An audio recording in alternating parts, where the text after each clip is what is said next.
सभी बच्चों को मेरा नमस्ते। अपने YouTube channel biology Amit Dikshit पर सभी बच्चों ने कल लेसन जीव जगत का वर्गीकरण में आर्की बैक्टीरिया तक पढ़ा था।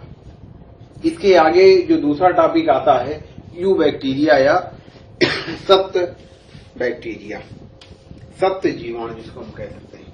जो अगला टॉपिक आता है you bacteria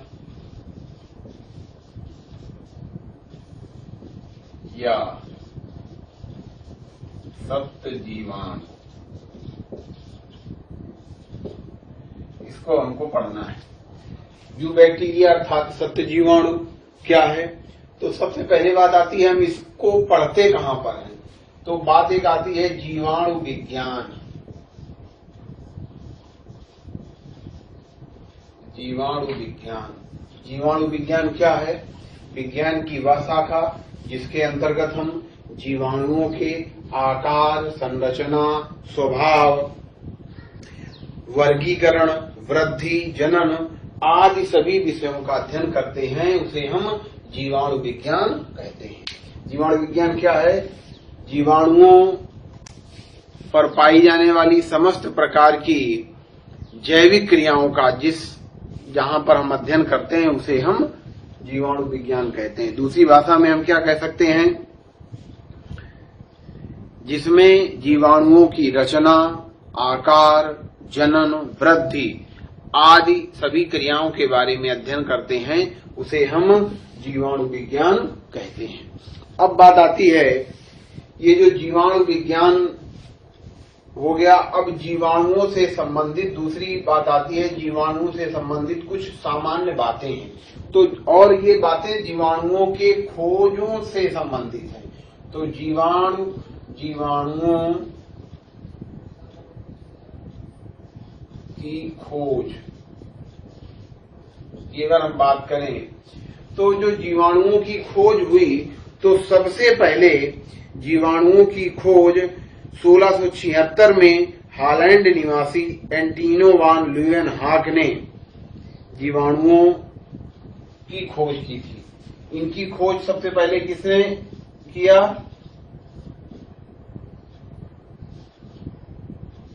एंटिनो one Leeuwenhoek. एंटिनो one Leeuwenhoek ने जीवाणुओं की खोज की थी और ये कब की थी? 1676 ईस्वी में जीवाणुओं को इन्होंने खोजा था। और एक चीज और, इन्हीं को ही जीवाणु विज्ञान का जनक भी कहते हैं। जीवाणु विज्ञान का जनक कौन है? ये है एंटिनो वान ल्यूवेनहॉक ही जीवाणु विज्ञान के जनक कहलाते हैं। इसके बाद में ये तो पहली बात हो गई कि जीवाणुओं को 1676 ईस्वी में एंटिनो वान ल्यूवेनहॉक ने खोजा था, जिन्हें जीवाणु विज्ञान का जनक कहते हैं।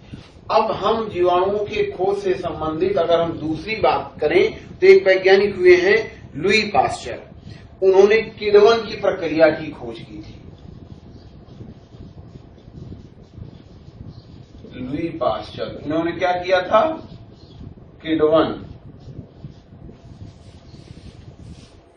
किण्वन की प्रक्रिया इन्होंने खोजी थी।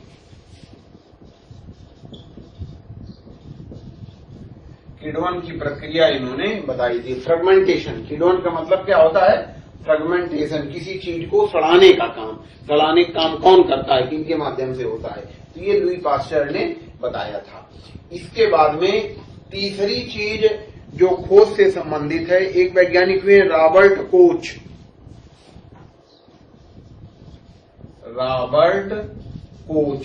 इन्होंने एक रोग आप लोगों ने सुना होगा, एंथ्रेक्स और क्षय रोग की वैक्सीन खोजी थी। एंथ्रेक्स, क्षय रोग जिसको हम टीबी बोलते हैं, क्षय रोग की वैक्सीन खोजी थी इन्होंने। अब ये एंथ्रेक्स और क्षय रोग ये दोनों जीवाणुओं के माध्यम से होते हैं। तो उन जीवाणुओं का एंटीबैक्टीरिया कौन होएगा, वो एंटीबैक्टीरिया ही वैक्सीन होती है।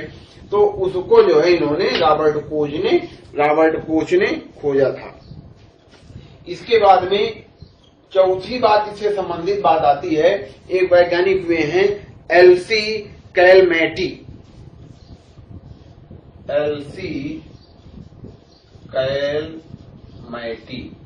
एलसी जो कैलमेटी हुए हैं, इन्होंने क्या किया था, बीसीजी की वैक्सीन खोजी थी। बीसीजी की वैक्सीन खोजी थी। बीसीजी का टीका लगता है छोटे बच्चों के, सभी लोग जानते हैं बीसीजी का टीका कब लगवाना चाहिए, क्यों लगवाना चाहिए। और ये बीसीजी जो लिखा है, इसका पूरा नाम क्या है, बीसीजी ये लिखा है, इस बीसीजी का पूरा नाम क्या है मालूम होना चाहिए हम सभी लोगों को। Bacillus Calmette Guerin. क्या होता है बीसीजी का पूरा नाम, बैसिलस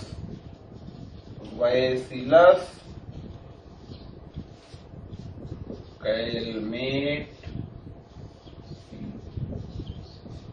गुएसिन। ये बीसीजी का पूरा नाम है, बैसिलस कैलमेट गुएसिन। और बीसीजी का टीका किसके लिए उपयोगी है, इससे कौन कौन से रोग नहीं हो सकते। एक तो क्षय रोग है, टीबी जिसको आप लोग कहते हैं, इसके लिए इसका प्रमुख फंक्शन होता है।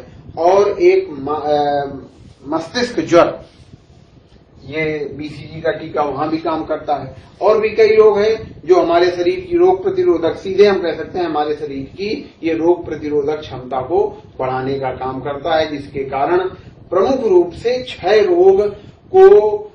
रोग का ही ये एंटी वैक्सीन होता है। चलिए ठीक है, तो ये जीवाणु से संबंधित खोजों की बात हो गई। अगर मैं पुनः फिर से इसको रिपीट कराऊं तो सबसे पहले इसकी खोज एंटीनो वान ल्यूवेनहॉक ने जीवाणुओं की खोज किया था 1676 ईस्वी में। इनको जीवाणु विज्ञान का जनक कहते हैं।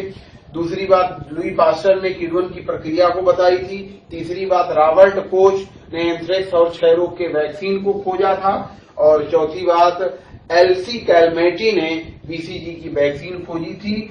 बीसीजी जो है वो प्रमुख रूप से क्षय रोग की वैक्सीन होती है। क्षय रोग के साथ में ये इसमें मस्तिष्क ज्वर में भी इसका फंक्शन होता है।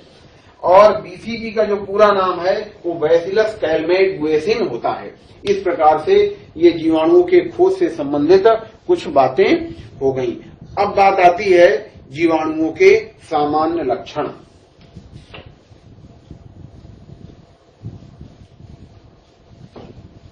देखिए, जो चीजें क्लियर ना हो उनको रिपीट करके पुनः चेक कर लेते हैं तो ठीक रहता है। अब बात आती है जीवाणुओं के सामान्य लक्षण।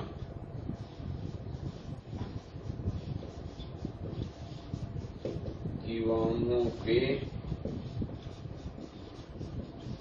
सामान्य लक्षण, जनरल कैरेक्टर ऑफ बैक्टीरिया ये कह सकते हैं।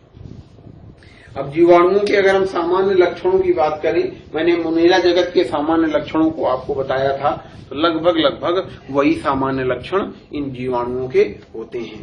तो सबसे पहली बात, इनके सामान्य लक्षणों की बात करें तो ये सर्वव्यापी होते हैं। ये सर्वव्यापी। अब सर्वव्यापी क्या है? सर्वव्यापी मतलब सभी जगह, जल में, थल में, वायु में, जीव जंतुओं में, मतलब पादपों और वनस्पतियों दोनों में ये आदि सभी स्थानों पर पाए जाते हैं। वो कुछ ऐसे स्थानों पर भी बैक्टीरिया पाए जाते हैं जहां जीवन संभव नहीं है, वहां भी बैक्टीरिया पाए जाते हैं। 80-90 डिग्री सेल्सियस का टेम्परेचर है और -50 डिग्री सेल्सियस का टेम्परेचर है, फिर भी वहां बैक्टीरिया पाए जाते हैं। तो अर्थात ये क्या होते हैं? सर्वव्यापी होते हैं। दूसरी बात आती है, ये अत्यंत सरल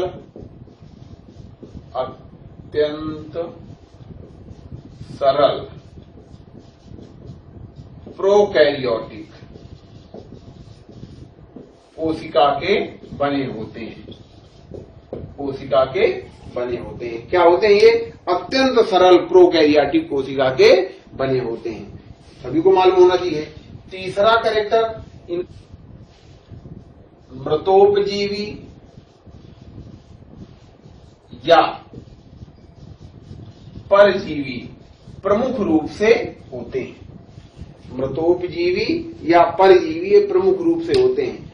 इनमें पोषण की विधियां तो बहुत अधिक हैं, लेकिन प्रमुखतः मृतोपजीवी और परजीवी। मृतोपजीवी अर्थात मरे हुए चीजों को खाना, परजीवी अर्थात दूसरे जीवित जीवों पर आश्रित रह करके उनका भक्षण करना, ये परजीवी होता है। ये इसके बाद में अगला जो कैरेक्टर होता है केंद्रक कला, न्यूक्लियर मेम्ब्रेन। केंद्रक कला क्या है? न्यूक्लियर मेम्ब्रेन क्या होती है? अनुपस्थित होती है। और न्यूक्लियोलस केंद्रकाक्ष जिसको हम कहते हैं, न्यूक्लियोलस क्या होता है? अनुपस्थित होता है। केंद्रक कला और न्यूक्लियोलस अनुपस्थित होता है। इसके बाद में छठवें कैरेक्टर की अगर हम बात करें तो इनकी कोशिका में एक मीसोसोम होता है। इनकी कोशिका में मीसोसोम पाया जाता है। अब ये मीसोसोम है क्या? ये मीसोसोम इनका श्वसनांग होता है, इससे ये श्वसन का काम करते हैं। इसके बाद में अगला कैरेक्टर क्या है? इनमें जो राइबोसोम होते हैं वो 70 प्रकार के होते हैं। राइबोसोम क्या होते हैं? 70 प्रकार के होते हैं। इसके बाद में अगर इनका हम 8वें कैरेक्टर की बात करें तो इनका जो क्रोमोसोम है वो एकल होता है और वलय के रूप में होता है। क्रोमोसोम क्या है?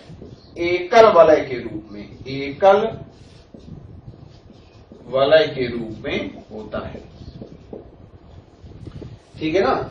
इसके बाद में अगर हम अगले कैरेक्टर की बात करें तो इनमें जो लैंगिक जनन होता है वो वास्तविक लैंगिक जनन का क्या होता है? इनमें अभाव होता है। लैंगिक जनन होता है, संयुग्मन की क्रिया होती है इनमें, वो लैंगिक जनन जैसी ही होती है लेकिन लैंगिक जनन नहीं होती है।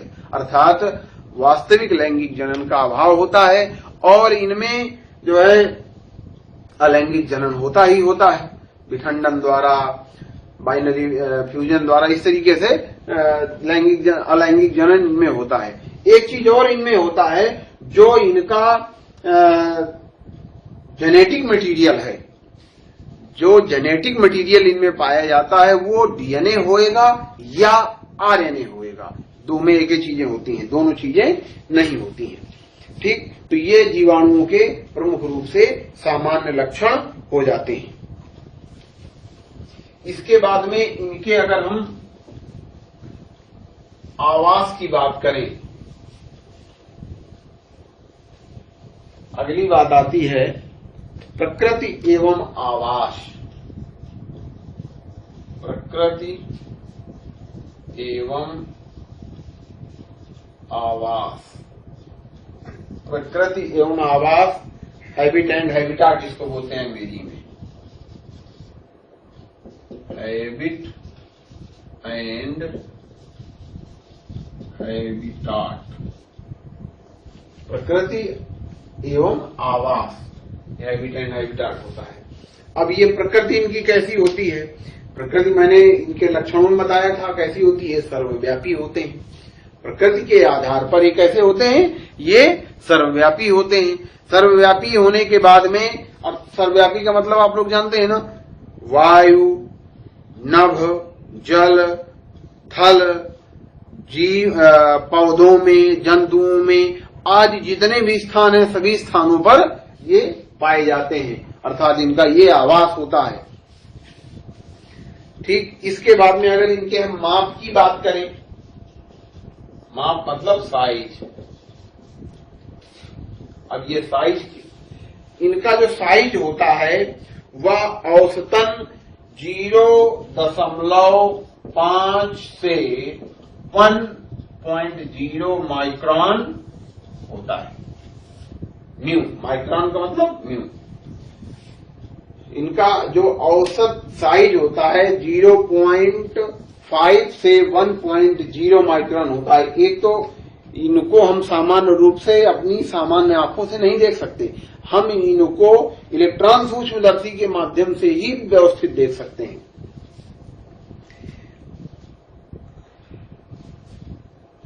ये बात हो गई। अब हम अगर आगे की बात करें तो आकार के आधार पर जीवाणुओं के प्रकार देखेंगे एक बार।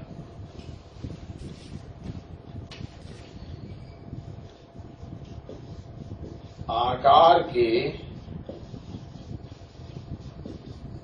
आधार पर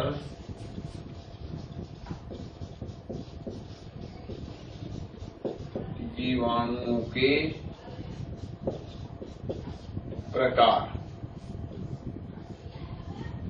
आकार के आधार है कोकस। पहला प्रकार क्या है? कोकस।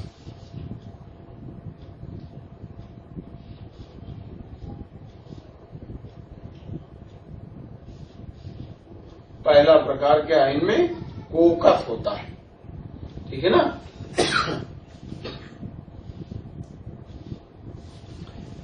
कोकस अर्थात ऐसे बैक्टीरिया जो गोलाकार होते हैं, इस प्रकार से ऐसे ऐसे होते हैं, ये कोकस होते हैं। कोकस प्रकार के जो बैक्टीरिया हैं, ये इनका जो व्यास होता है 0.5 से 1.25 माइक्रोन तक इनका व्यास होता है। अब बात आती है कोकस के प्रकार। कोकस क्या है? ये गोलाकार होते हैं। ये कैसे बैक्टीरिया हैं? ये गोलाकार है, ठीक है।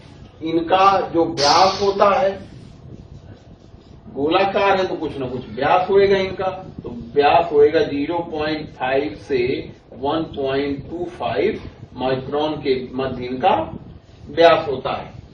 अब बात आती है कि ये भी निम्नलिखित प्रकार के होते हैं।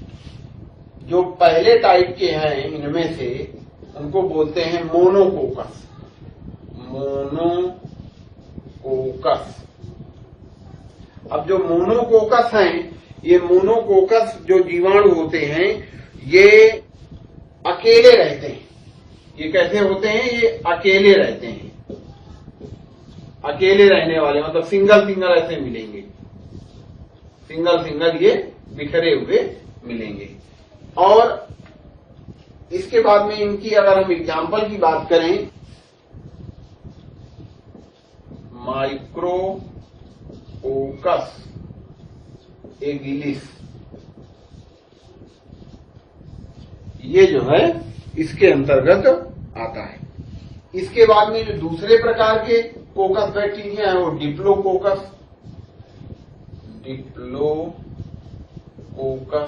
डिप्लोकोकस अर्थात दो। ये अकेले नहीं रहते, दो दो के जोड़े में रहते हैं। जैसे ये सिंगल सिंगल हो गए ऐसे ऐसे, ये अकेले नहीं रहते, ये दो दो के जोड़े में रहते हैं ऐसे ऐसे। तो इनको क्या कहेंगे? डिप्लोकोकस कहेंगे। ये अकेले नहीं रहते, ये दो दो के जोड़े में रहते हैं, इस कारण ये इनको डिप्लोकोकस कहते हैं। अगर हम डिप्लोकोकस की एग्जाम्पल की हम बात करें तो डिप्लोकोकस के अंतर्गत डिप्लोकोकस निमोनी, नाम सुना होगा, ये निमोनिया रोग फैलाता है। डिप्लोकोकस निमोनी, ये जो है डिप्लोकोकस निमोनी डिप्लोकोकस का एग्जाम्पल हो जाता है। इसके बाद में हम तीसरे प्रकार के कोकस जीवाणु की बात करें तो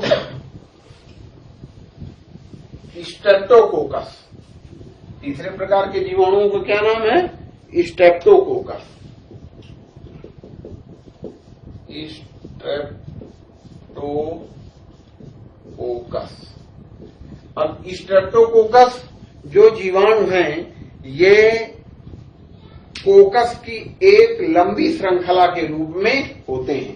कोकस की एक लंबी, ये एक जीवाणु ये ऐसे लग गया, एक लंबी श्रृंखला के रूप में ये होते हैं। इस प्रकार से ये श्रृंखला के रूप में रहते हैं स्ट्रेप्टोकोकस जीवाणु जो होते हैं।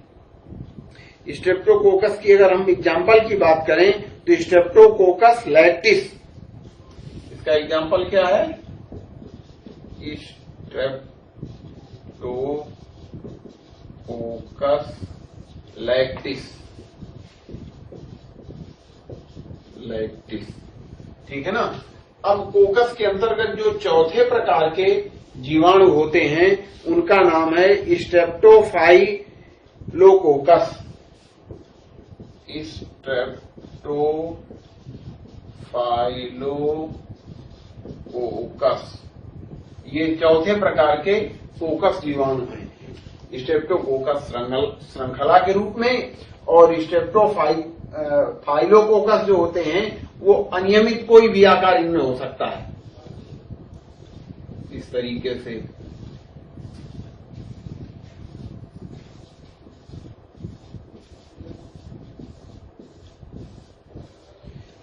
से कोई भी आकार ये ले सकते हैं, ठीक है ना। इसके बाद में इसके अगर हम एग्जाम्पल की बात करें स्ट्रेप्टोफाइलोकोकस की तो स्ट्रेप्टोफाइलोकोकस आयरियस, स्ट्रेप्टोफाइलोकोकस आयरियस ये इसका एग्जाम्पल हो जाता है। इस प्रकार से ये संरचना के आधार पर ये जो पहले प्रकार के बैक्टीरिया थे कोकस, ये 4 टाइप के होते हैं प्रमुख रूप से। 4 प्रकार के बैक्टीरिया में से जो पहला है उसका नाम है मोनोकोकस। मोनोकोकस क्या होते हैं? ये स्वतंत्र अवस्था में रहते हैं, सिंगल अकेले रहते हैं। अगर हम इसके एग्जाम्पल की बात करें तो माइक्रोकोकस एल्गिस इसका एग्जाम्पल होता है। इसके बाद में जो दूसरे प्रकार के बैक्टीरिया हैं उनका नाम है डिप्लोकोकस। डिप्लोकोकस हमेशा जोड़े में रहते हैं, ये सिंगल के इस प्रकार के ये जोड़े में व्यवस्थित बने रहते हैं। तो ये जोड़े में रहने के कारण इनको हम डिप्लोकोकस कहते हैं। और इनके अगर हम एग्जाम्पल की बात करें तो डिप्लोकोकस निमोनी नाम का एक बैक्टीरिया होता है जो निमोनिया रोग फैलाता है, वो डिप्लोकोकस निमोनी का एग्जाम्पल होता है। इसके बाद में जो तीसरे प्रकार के कोकस बैक्टीरिया हैं वो स्ट्रेप्टोकोकस हैं। स्ट्रेप्टोकोकस जो बैक्टीरिया हैं वो श्रृंखला के रूप में रहते हैं, रहते हैं और इनके एग्जाम्पल की मैं बात करूं तो स्ट्रेप्टोकोकस लैक्टिस इसका एग्जाम्पल होता है। इसके बाद में चौथे प्रकार के जो कोकस बैक्टीरिया हैं उनका एग्जाम्पल वो होते हैं स्ट्रेप्टोफाइलोकोकस। स्ट्रेप्टोफाइलोकोकस जो होते हैं वो अनिश्चित आकार में समूह में रहते हैं, इसका एग्जाम्पल स्ट्रेप्टोफाइलोकोकस आयरियस होता है। इस प्रकार से ये कोकस जीवाणु समाप्त हो जाते हैं। इसके बाद में दूसरे प्रकार के जो जीवाणु हैं उनके अगर मैं उनकी बात करूं तो दूसरे होते हैं बैसिलस।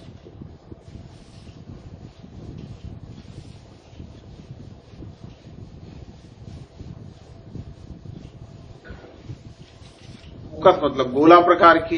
अब दूसरे प्रकार के जो जीवाणु हैं वो क्षणनुमा होते हैं जिनको हम बैसिलस कहते हैं। जो क्षणनुमा जीवाणु होते हैं उनको क्या कहते हैं? हम बैसिलस कहते हैं।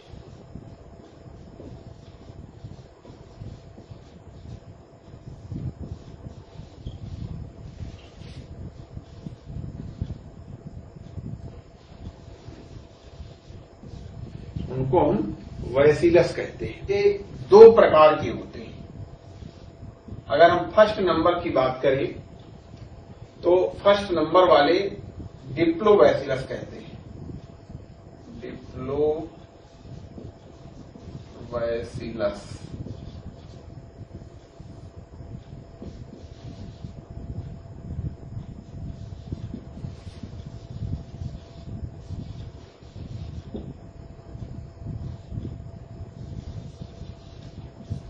और जो सेकंड प्रकार के होते हैं उनको बोलते हैं स्ट्रेप्टोबैसिलस।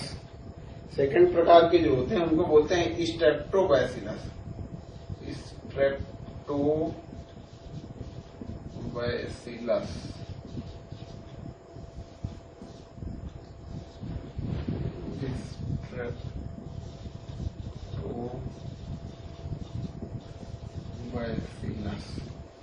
अब ये जो बैसिलस प्रकार के जीवाणु हैं, ये चल और अचल दोनों प्रकार के होते हैं।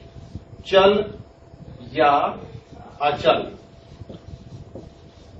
और ये क्षणनुमा होते हैं। आकार की दृष्टि से कैसे होते हैं? क्षणनुमा।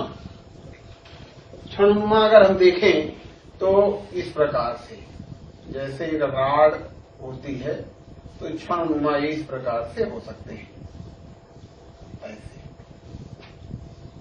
ऐसे हो सकते हैं। अब ये दो प्रकार के हैं। तो जो डिप्लोबैसिलस हैं, तो डिप्लो का मतलब होता है दो, और दो का आशय ये है कि दो के जोड़े में होते हैं।